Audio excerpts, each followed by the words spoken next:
How's it going, everybody?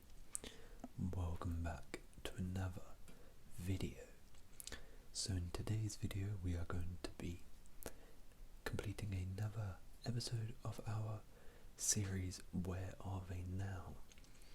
This is a series where we look at a certain player's squad and we're going to see where are they currently and what happened in their careers.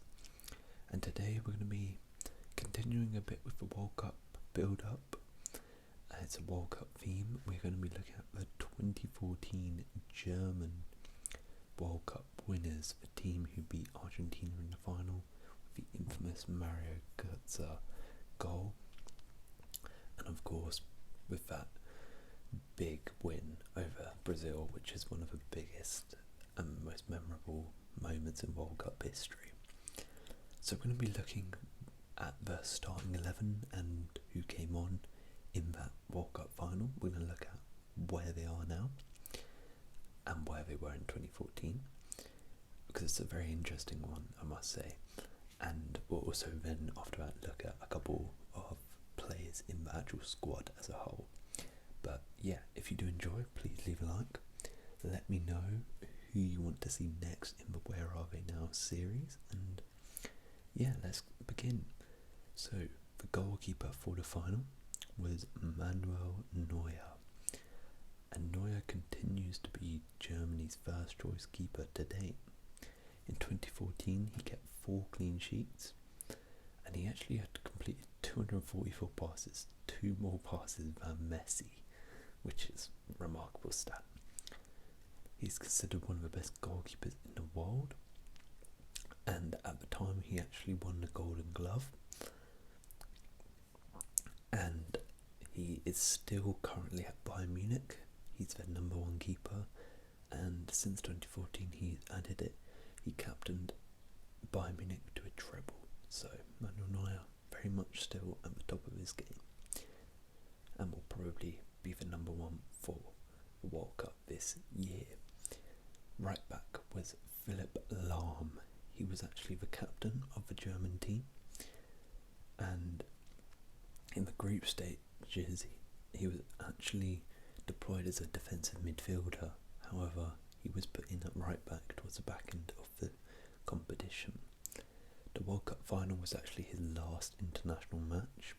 He retired from international football shortly after, and then retired from football in general later. He is actually now Germany's ambassador for the 2024 Euros, and he's also involved in several business ventures. The centre backs for this game one of them was Jerome Boateng. Jerome Boateng was in brilliant form in the final, and his last ditch tackle in extra time to intercept an attacking move was actually crucial, which not many people talk about. I do remember that. And without him, they may not have won that World Cup. At the time he was playing for Bayern Munich. He later did leave Bayern Munich, I believe it was last year, and he moved to Lyon, where he currently remains. His centre-back pairing was also a Bayern Munich centre-back at the time, Mats Hummels. He actually scored at the World Cup. He scored in their first game against Portugal, and then also scored the winner against France in the quarterfinals. So he came up with some really important goals, to be fair to him. And he moved from Bayern Munich back to Borussia Dortmund a few years ago, and that's where he remains. He featured in the last Euros and World Cup, and he will probably be on the plane for the 2022 World Cup as well. The left back was Benedikt Höwedes, who was playing for Schalke at the time, and he actually played every single minute of that World Cup for Germany. He hit the crossbar in the final, and he was a very good player. He could also play centre back, but he was used at left back for Germany, and he went to play 6 more years of professional football before retiring from football in 2020, and he is now currently pursuing a UEFA's master course for international players. At right mid was Christoph Kramer.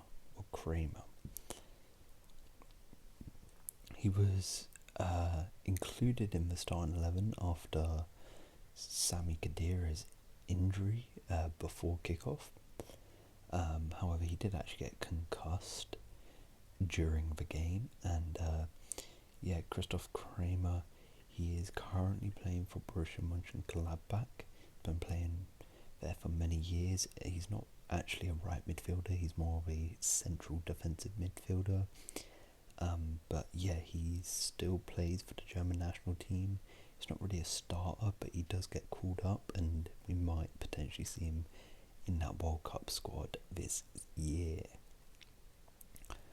In centre mid then was Bastian Schweinsteiger, and he was key to Germany's successes. He was absolutely brilliant, and another Bayern midfielder, a legend. And after making 121 appearances for Germany, he retired from international football in 2016. And then he had some brief spells at Manchester United and in the MLS before retiring officially from football in 2019. And he is currently working as an expert within a German broadcasting company. So that's what Schweinsteiger's doing nowadays. That's another Bayern Munich player. I believe Kramer and Howders are the only non-Bayern players at the time so far, but that will change, I believe, this time, as his midfield partner was Toni Kroos. Now, Toni Kroos was actually got the most assists in the World Cup. He provided 4 assists, and he also scored 3 goals, so he was fantastic. He was the man of the match for the Brazil demolition, and he was also named in the 10-man shortlist for the Golden Ball. So Toni Kroos, this was an absolutely incredible tournament for Toni Kroos, and he actually retired from international football, however, fairly recently. I believe it was after the World Cup, or was it the Euros? Actually, it might have been the Euros. I can't quite remember. But yeah, he's retired now from international football, but he still plays a pivotal role for Real Madrid, and recently actually won the Champions League again with them. So now we go into the front three, and on the right wing was Thomas Müller, and he scored 5 goals and got 3 assists this tournament.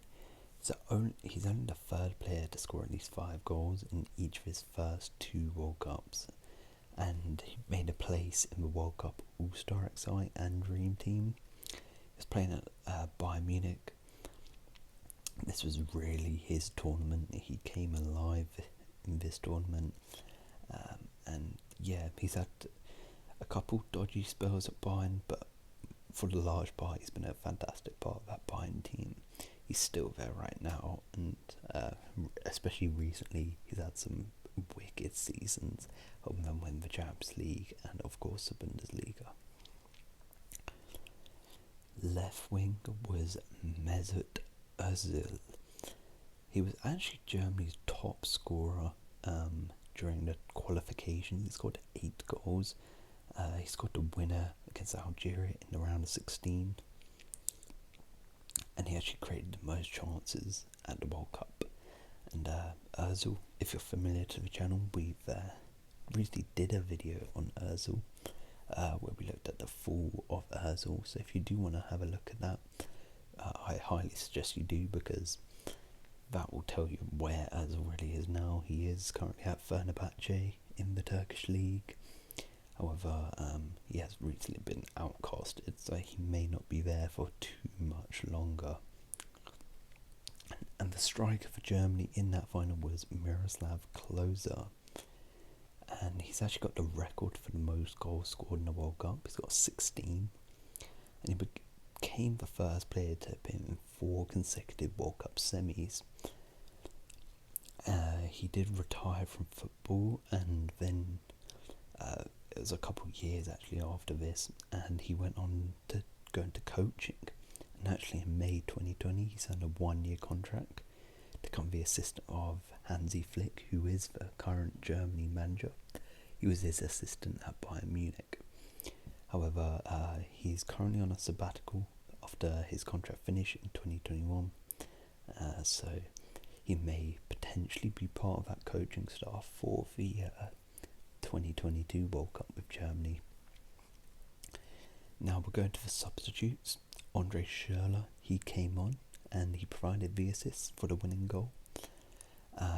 However, after that, things did get a little bit hard for him.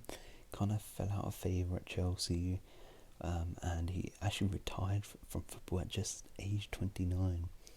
But after retiring from football, he's acquired the services of becoming a life coach. He's not associated with football anymore, and he dedicates his entire time to his family, so fair play to him. Per Mertesacker also came on. He has made over 100 appearances for Germany.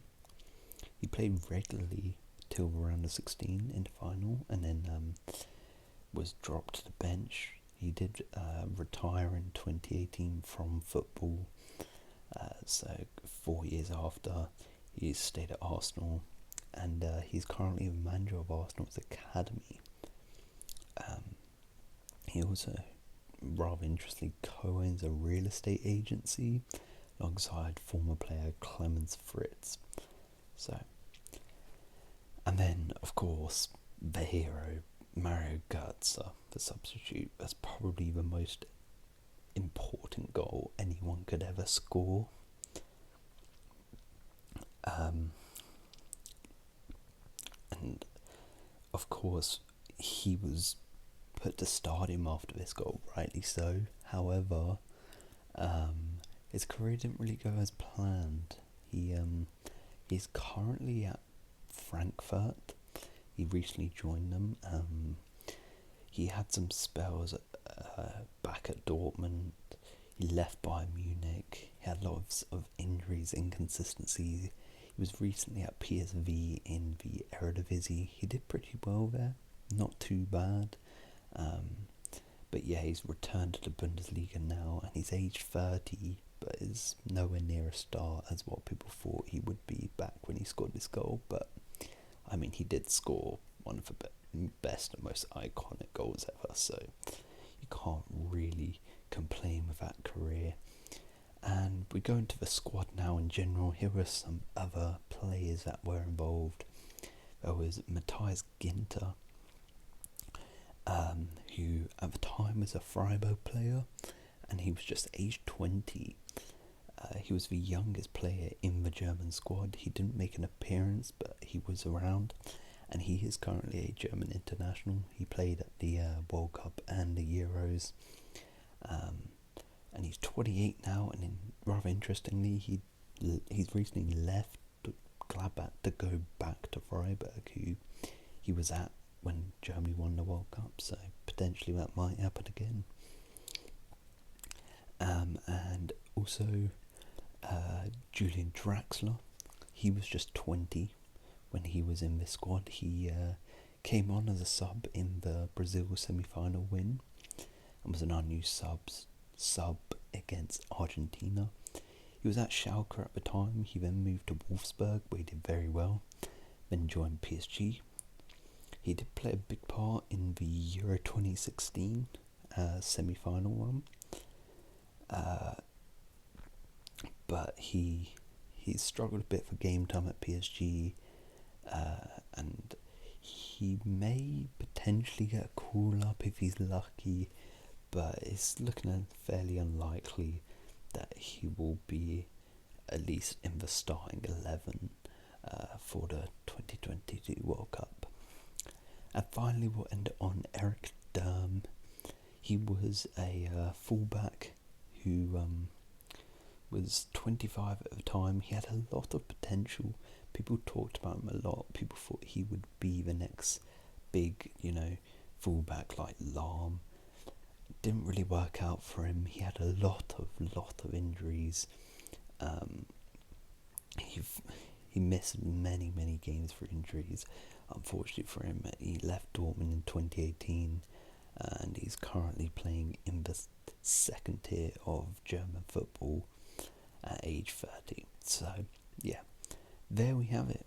That is the 2014 Germany World Cup winners, and that's where they are now. Let me know if you did enjoy it, and if you have enjoyed, please leave a like, consider subscribing, and I will see you in another video. Peace.